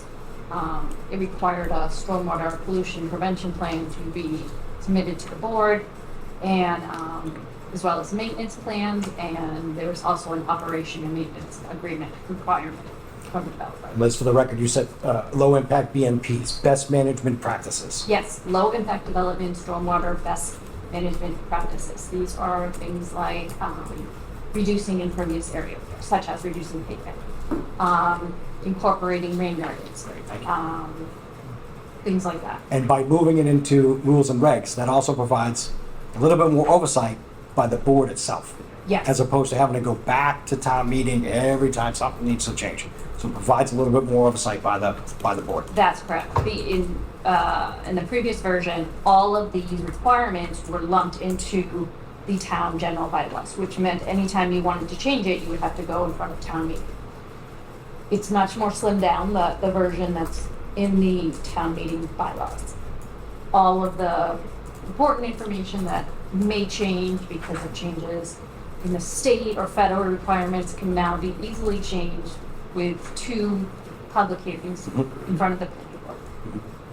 So something as simple as a change or recodification administratively, the wording of, therefore art thou thus, we would be bound to have to go back to the town meeting to be able to explain, we're just changing a few words, or some numbers change because a regulation went out. Now we don't have to do that. Or fees. Or fees. That's another one. Thank you, very good point. So in the regulations, the one adjustment we made in the regulations I let Liz know is that the planning board had voted in the past, we were working on this before we knew that Apex was working. Yes, with yeah. $500 for a single family, 1,000. So that's been incorporated into those regulations. Perfect. And simple things like, for instance, in this version, it says as-built plans have to be submitted within 2 years of certificate of compliance. If the town wanted to go back and say within 1 year, they could just do it at 2 planning board meetings. It would be very straightforward. Yeah. So Reducing the red tape. yeah, so the other aspect of drainage is Article 3-22. That's the Board of Health. So I passed along the regulations to the Board of Health for their review. They looked at it. I actually went before the Board of Health on the 12th. It was the 12th of August. Presented, discussed it, and so they're aware. So the article will actually cover both of those articles, the one article. I put a placeholder for both, but basically, this is ours, 3-22 is theirs. So I don't know if the board had an opportunity, I'm assuming that the board had a great opportunity over the weekend to read all the regulations and become very familiar with them, and if they have any comments or questions, they can present. One of the things that I really, I'm appreciative of is that it mentions and it talks about SWIP reports. That's been something that has been a bane for this board and for developers, whether improperly submitting them, not being certified to submit them, not getting them on time. It really spells out SWIP reports to a T. Must be submitted. Must be. There's no question about it. Yeah. So that I'm really happy about that. And another thing that's really good is the operation and Let me, maintenance. for the record, SWIP reports, stormwater pollution prevention plan. Yes. That's a plan that the developer comes forward with that shows the board and the town that they're going to do things according to this plan. Whenever there's a significant rain event, they submit these SWIP reports to the town, so we have on record. Thanks. Another good one is operation and maintenance. So these stormwater best management practices, BMP measures, need to be maintained or else they won't work. So if you just build a basin and don't ever mow it, or take out all the trash that falls into it, it will do no good, and your runoff will flow places you don't want it to flow and flood out the city, the town. Let your kids play in it. So it puts more protection and requirements on the developer. Yeah, Mr. Ellis? How often do they have to pay it? Operation, reports have to be provided to the town annually. So you got a $500 one for one size and $1,000 for another. Do you pay that once a year, every year? I believe the way it's set up is that's the fee for the single stormwater permit application. Am I correct on that? It's a filing fee. So once, For 5 years? No, No. filing fee. Filing It's a fee. filing fee. Okay, so what happens is if it fails? if the stormwater measure fails, Yeah. it's required on the developer to fix it. I mean, well, I'm just doing a hypothetical. Yep. You know, if you build a unit, you send everybody, you know, they all buy it, they all move in. 5 years from now, God forbid. It fails. It's overflowing, Yep. and it doesn't work. So they're held responsible, They're held responsible. not the town. Not the town. The town has, in these regulations, there is a section about enforcement, where the town will be able to enforce upon the developer to fix it or replace it. That holds true until the town accepts a road. So if you have a definitive subdivision and the town goes in and accepts the roadway, then now it becomes the town's responsibility. If there's an HOA for that particular subdivision, then it will be the responsibility of the HOA. Tony, oh, sorry. Oh, yeah. Mr. Coe, no, go ahead. I was just going to say, we've had issues in the past if the HOA didn't have the funds to fix it. Yeah, that's a good point. Yeah. Tony, are we allowed to, after the fact of the fees, through town hall finance, are we allowed to request that a percentage goes into a reserve fund? Are we able to do that? Are we able to make a reserve fund for emergency repairs so that this isn't taxed onto highway in an emergency department? Are we able to take some of that money and a percentage, 10% or whatever, for each one of them, to be able to put into a reserve fund and make a pound? Are we allowed to do that? Is that something we're allowed? I don't want to say earmark because it's not really I'd that. have to look into that. I'm not sure. Probably not. I don't, I don't. Because it goes into the general fund now. Fees come in, they go to the general fund. Yeah, I know, I don't know the answer to that. I do know some towns have like a surety bond for subdivision. Sure. Yeah. But I think that's different. Yeah, can we check with finance to find out if there could be a reserve fund opened? Yeah, I'll have to look at that, 'cause there was something. I'm not, you know what, I get something in my head, but I'm gonna go, because I don't know enough. One second, Nate, one second. She's still got her presentation. I was just gonna answer you on that. Oh, You can ask a developer to make anything and then put it in the planning board agreement as long as they. Sure. You could do that. Yeah. And then in the written letter that you record with the Mylar, yeah. then you can have them do that. And we should be negotiating with these developers for that type of stuff Right. in the long run. I'm saying above and beyond that fee, with this above and beyond that bond, with this particular fee, can we get a percentage? You know, as soon as it's $1,000, can 100 go into a reserve fund? And every time there's a fee, 100. If they agree to it and you offered it, it would be that if you actually said to the developer as a planning board and put it as a condition, then you could make that occur. Just want to make sure Tony's in talks with finance to find out if that wasn't fruition, that they're ready to be able to see that. Yeah, what I'm thinking is there's a community. I don't know if there's a There's a community that implemented basically like a impervious. Yeah, Hampton, I think it was. Yeah, they implemented what is basically an impervious area tax. Yeah. So the money from that goes to A reserve fund. the reserve fund to pay for infrastructure like drainage. Yeah, and it would only be for emergency. Yeah, so for every property that has a impervious on it, they would be charged a particular tax depending upon Yeah, they the percentage came of impervious. they came up with some crazy formula where I'm just like, you can just really simplify it by saying 50 cents per square foot, you know? Yeah. they came up with some formula like, 4 squared times the square root of 27, you know. I know our MS4 team does sometimes recommend that to communities that are having trouble, because some communities are being required to retrofit stormwater best Oh. management measures Okay. into their existing roadways Yeah. or existing open space areas. It's gotta go somewhere. Yeah. It's gotta go somewhere. Well, that's why with this, all this MS4 stuff, I mean, it came down the pipe and it started with developers having to follow their stormwater management guidelines. And then it just started, it's in phases. Now, when you used to drive down the interstate, did you ever see any drainage? Now you do. Yeah. You didn't before. It was just a pipe flying off into the woods somewhere. Yeah. Now it's detention basins and forebays and all that stuff. You see those pocket rain gardens in downtown city areas because of it. Or it's Route 3 in Quincy. It Yeah. just turns into a big pool. Yep. A nightmare that was. That's all the state. When you get into town stuff, it's a little bit different. The state holds you to it. But they can get away with making a pool out of Route 3. Any other further updates? Not much more. I mean, I think I went over it in pretty good detail. Yeah. been great. As-built, operation maintenance, specific inspection criteria, additional requirements for phosphorus, nitrogen, total suspended solids.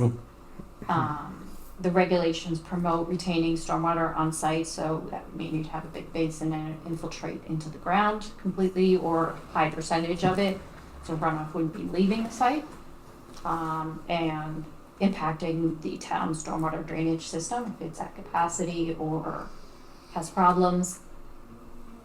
Let's see, low impact development strategies, operation and maintenance reports have to be submitted to the town.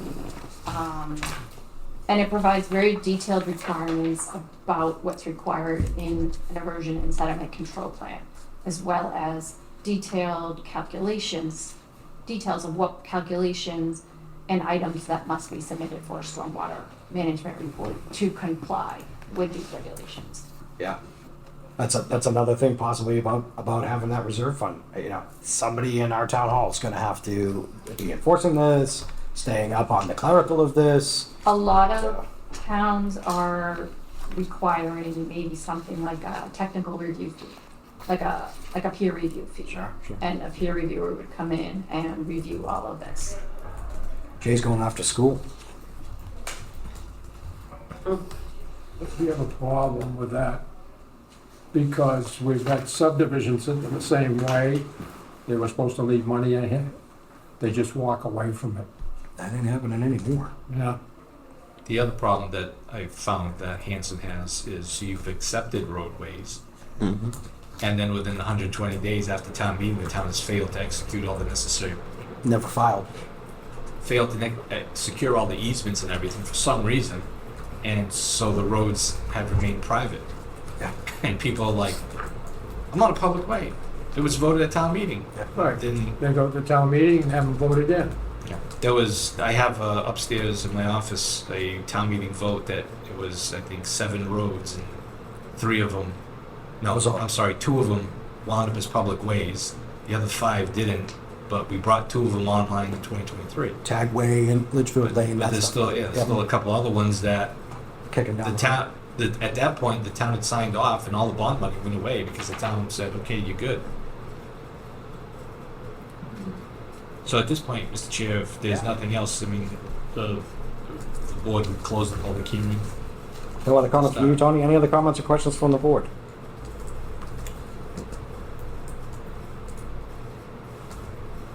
Chair would entertain a motion to endorse. First, we want to close the public hearing. That's done again. Chair would entertain a motion to close the public hearing. And so moved. Second. Motion been made by Mr. Bernardo, seconded properly by Mr. Ellis. Any questions in regards to closing this public hearing at 8:09 PM? Seeing none, all's in favor signify by saying aye. Aye. Opposed? Abstentions? 5-0. How come So we're the then- only ones that are doing any work down here? The chair would entertain a motion to endorse. I would say to recommend the adoption of Article 3-1 regulations Yeah. and bylaw To the select board. to town meeting. You want to do the town meeting, or want to do it to the select board for review before it goes to town meeting? It's town meeting, it's a general bylaw. It's They not already a have zoning bylaw. they already have the placeholder there? It's all placeholders. Well, in place. entertain a motion to move the stormwater management general bylaw, Article 3-21 to town meeting. I'll make a motion. Motion's been made, Second. properly seconded. Any discussion in regards to that motion? What are you doing? Moving it to town meeting. Second. All those in favor signify by saying aye. Aye. Opposed? 5-0. Liz, thank you very much for your time. Really appreciate this. It's nice to see you. Nice to see you too. You can come to town meeting if you want.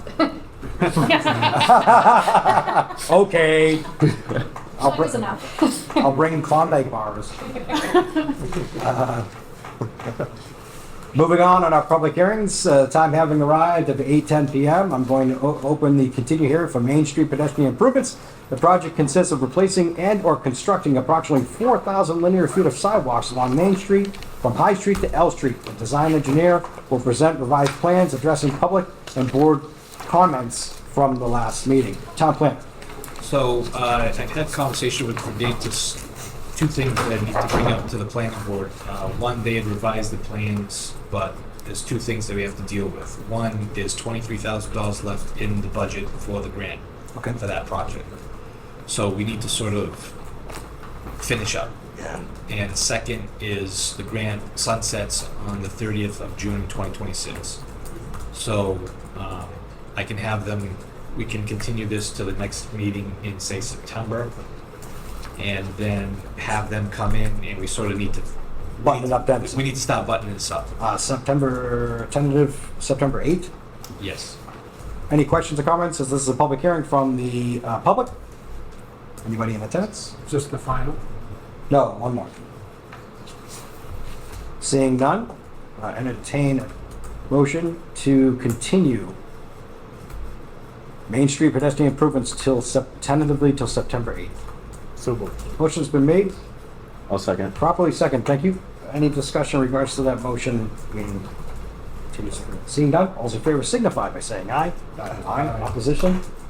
Abstention, 5-0. We will take that up for hopefully a final input on September 8th. We don't necessarily have to finalize on September 8th, but we need to get to the final. Yeah, we're gonna get to the red zone. Time having arrived for 8:12 PM. I'm going to open the continue hearing for the High Street Park working title of High Street Park submitted by High Street Park Committee for land located on High Street, map 49, lots 1 and 1A-1. Public hearing is being continued to September 8th. Town planner, can you give reasons? So I reached out to the engineer that's doing the work and was ghosted basically on email. So I sent a certified letter to the owner of the company, and that apparently got his attention. So the person that's working on the plan was on vacation. It was coming back today, and I was assured by the owner that he would speak with him and get him to work on it and finish it up. It would be his only project. So I gave them today. Tomorrow I'll fire it off an email, make some phone calls to see if he's had that conversation. Light a fire under their feet to keep it moving, because the next thing is have council reach out to them with a letter saying that, you're going to be in breach of contract if you don't get this done. Yeah. I'd hate to go that route, because then it becomes ugly, costly, and we get behind. Yeah. So, Exit down again. but I did get their attention. So how long it's been for the whole High Street project? 20 years, probably. That's 20-year vacation, huh? But I think it started when they vacated the hospital, right? It's been a park, at least it was a different kind of a park when I was hanging out at the thing.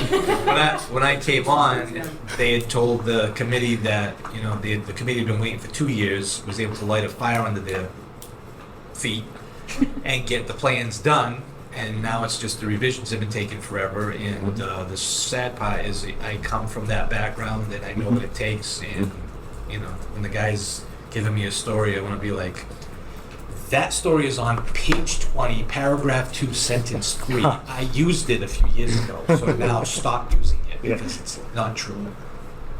This is a public hearing. Any questions, comments, concerns from the public? Tony, in regards to if the vote goes through to continue this, can we also request at the September 8th meeting that the owner and the employee appear? I can request. Thank you very much. Chair would entertain a motion to continue this hearing tentatively till September 8th. So moved.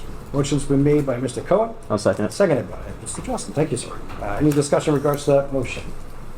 Seeing none, all those in favor signify by saying aye. Aye. Opposed? Abstentions? 5-0. Street. Yeah, that's gonna, we'll see that on September 8th, tentatively September 8th, because we have to vote on our meeting still. That's been continued. That's all of our actions this evening as far as our public hearings. Anybody need to take a break right now? Did you get your plug, Tony? I'm still good. Great. Moving on to our board business section of our agenda.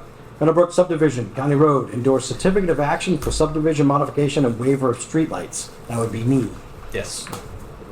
Do you have a marker? This is just a regular pen.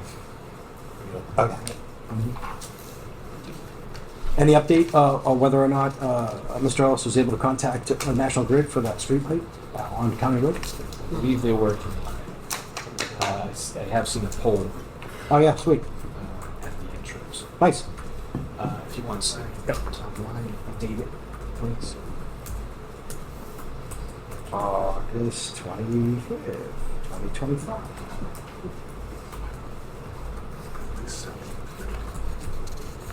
There you go. Moving on. Map 112, Lot 3, and Lot 27, Elvis Place, adornment of the adequate access determination. Well, the board gave a positive determination on this on July 14th, 2025. If you would like to, Mr. Chair, please. Question. On this Elm project, is that an MS4? The Meadowbrook? Oh, okay, you're still on Meadowbrook? No. No, that's Elm Street. Oh, Elms Place. Place. I was thinking, you have, County Road, yeah. But there's the other one was Elm. Elms This Place. one, next one, Elms yes. Is it, what was the rest for? Is it subject to MS4? Yeah, is that an MS4 supposed to be going? Not yet, because it's been applied before everything was adopted. So it's gonna go into the old regulation. So where's it going now? The stormwater information? Yeah. Building inspector's office. Yeah, Yeah. they're putting in drainage. Yeah. It's going somewhere? Oh, where's the stormwater going? Yeah. Yeah, it's going to drainage. He's been turning in SWIP reports too. so. Okay, what's it, spring fit? Yeah. Yeah, they're gonna drill for the well over there. Top planner update. Pay invoices, WHE, Verdantis, Registry of Deeds, and WB Mace. So we're gonna have one for the Web and Hanson Express, Verdantis, that'll be at the next meeting, and the Registry of Deeds. So the Registry of Deeds, I had sent, they're a bit confusing down there, so we sent two things down there to be recorded. They told us we needed a check for $212, so last planning board meeting, the planning board Endorsed $212. for $212. So it went down there, it came back, they needed some more information, so we gave them the information, it went back again, and they sent it back and said, no, we need two separate checks. So that's what the registry one is for, and then there's a WB Mason for some other supplies. Okay. Maybe this is why tag way and all that never got. So we have an endorsement for a voucher, $100. For an expense to the Women Hanson Expense for our postings. Any questions in regards to that before I endorse?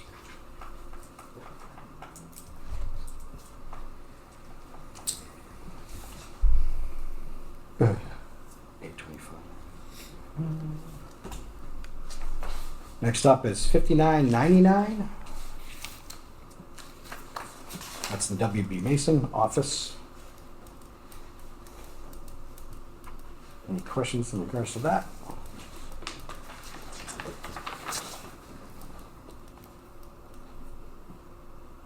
I need a stamp. Can make you one. That's dangerous. But you would have to be in control of it at all times. Yeah, lucky to be. And then the last, thank you. The last would be, I don't know, we have another 43, I know, two expenses, so $59.99 to W. Mason, that's out of the planning office account, 4326.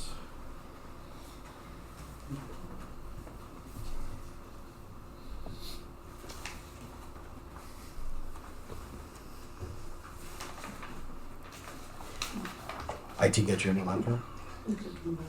Nobody updated it. Nice. Oh, what, 2007? Yeah, Windows ME? he updated it. You might be able to use emojis now. Huh. Biggest thing now is I can actually do Zoom meetings that are longer than 40 minutes. So Huh. that'll be good. Oh, yeah, we have a Zoom account. Extended Zoom account. And you got more that you can have, what, 100 participants? Yes, the next question. Last endorsement is a $211 voucher that Tony was discussing from Plymouth County Registry Deeds. You're gonna need 2 separate checks. You need 2 separate checks, okay. You've got the other one from last meeting, right? Or do you need me to sign twice? No. Registry of Deeds. Yeah, so, all right, we'll write in. And I'll leave Yeah, I'll leave that because that's looks like filing stuff. Yeah, we'll write in. No need for me to mar that up. Moving on, senior center project update, town planner. So the senior center, as you know, needed some extra space for basically a daycare program, if you will, for seniors. And so the building has been delivered. The building's been put together. It has power, it has water. They've been finishing up some of the landscaping. It's connected to the sewer, the septic system, I should say. And we're hoping to sort of do a final walkthrough in the next week or so. We've had some issues with the ADA ramp. Contractor brought one and we looked at it and was like, what is this? This isn't even what we talked about. So that one went away. And they brought a second one and I went to took a look at it and I still didn't like it because it had a step. When we talked about having a ramp to sort of corral everybody, because steps for seniors can be bad. Yes. Papa Whaley. And So hang on. And a couple weeks ago, we had 2 seniors. One fell when they tripped up, stepping up, and another one fell when they stepped down. Yeah. So the site